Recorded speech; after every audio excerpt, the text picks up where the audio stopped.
Dalam Bapa dan Putra dan Kudus. Amin. Bapa di surga, kami ucap syukur dan terima kasih bahwa kami selalu kau dampingi, kau bimbing, kau tuntun, kau jaga dan kau pelihara dari segala macam penyakit, dalam segala macam kesulitan, dalam segala macam penderitaan.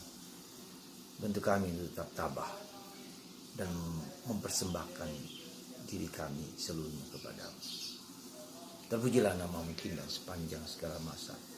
Para saudara, sekali lagi Injil hari ini sangat meneguhkan kita dan sangat menghibur kita karena Yesus mengusir badai di mana para rasul sedang naik kapal bersama Yesus yang tidur di buritan. Yesus dibangunkan, kami mau mati, kata mereka. Dan Yesus mengatakan, betapa kecil imanmu. Ya. Dan Yesus menenangkan badai itu. Dan tidak lagi ada badai. Saudara, sekali lagi kita bersyukur dan bersyukur. Ya. Bahwa di tengah badai kehidupan apapun juga, entah tsunami, entah penderitaan, entah salib, entah kanker, entah penyakit yang bertahun-tahun. Ya. Itu semua adalah seperti kata Paulus, berguna untuk keselamatan kita. Segala sesuatu berguna untuk kebaikan kita. Karena itulah maka ketika kita menghadapi penderitaan, salib, kesulitan dan apapun juga pasti ada sesuatu makna.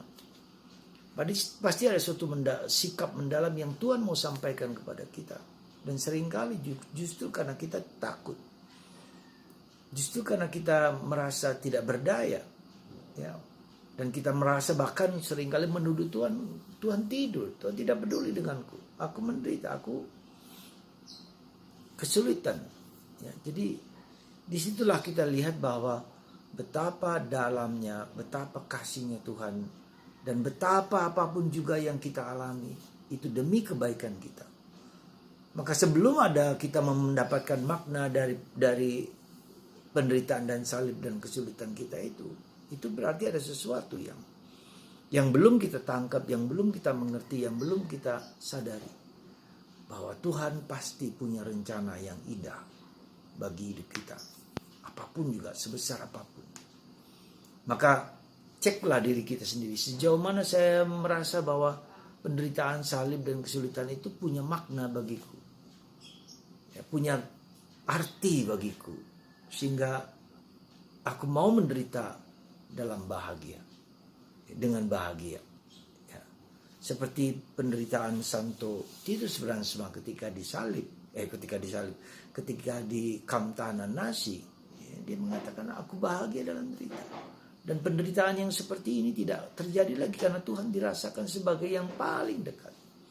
Paling mesra, paling indah. Nah, maka itulah saudaraku terkasih, kita mulai melihat, mulai merasakan bahwa ada sesuatu yang Tuhan mau lakukan bagi kita. Dan Titus berasa melihat bahwa penderitaan yang mengerikan di Kamtananasi itu mempunyai makna bagi dia. Dia bisa menghibur orang-orang yang ratusan yang menderita dan sebentar lagi nyawanya dibakar oleh api. Ya.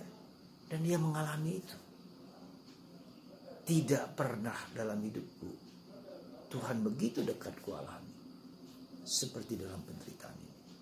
Dan seringkali justru itu yang terjadi, yang Tuhan adakan untuk kita ketika kita menderita, ketika kita kesulitan, ketika kita mengalami salib. Justru disitulah pengalaman akan Allah terjadi.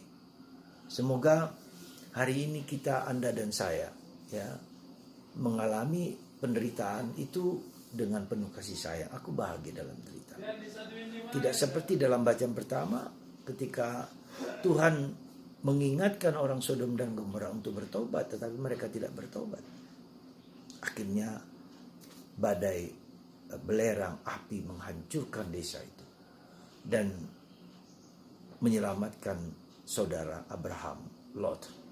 Meski kemudian kita bisa melihat istrinya Lot tidak dapat diselamatkan karena dia masih terpengaruh, ya, masih tidak bisa lepas bebas dengan apa yang sudah ia alami di Sodom dan Gomora. Dan kita tahu juga yang kedua bahwa Sodom dan Gomora adalah peringatan bagi kita bahwa gaya hidup kita harus sesuai dengan kehendak Tuhan. Bila tidak, kita sendiri yang menghukum diri kita karena perbuatan kita sendiri, bukan karena perbuatan Allah. Penderitaan dan salib tidak jarang karena kita sendiri yang menderita.